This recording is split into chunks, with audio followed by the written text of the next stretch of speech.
Hello and welcome back to our channel. So today in this video we are going to discuss about how to hide Spotify activity. So without wasting much of our time, let's get straight into the video.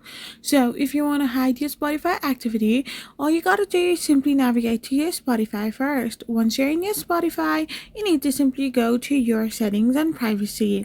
Once you're here as well, you need to simply scroll down below and there you can find an option called privacy and social. Simply go there and there you can simply find like different options. Here you can also find one option called listening activity.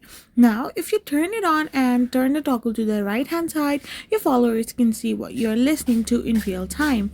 But if you want to simply disable this activity and you want to hide Spotify activity, you can toggle it to the left hand side. Once you simply do it, it will now be turned off and your Spotify activity will be hidden. So this way you can simply do it. I hope you found this video helpful. So don't forget to hit that subscribe button and do give us a thumbs up. We will be back again with more informative videos. Thank you for watching and stay tuned for our next video. We will be back again really soon.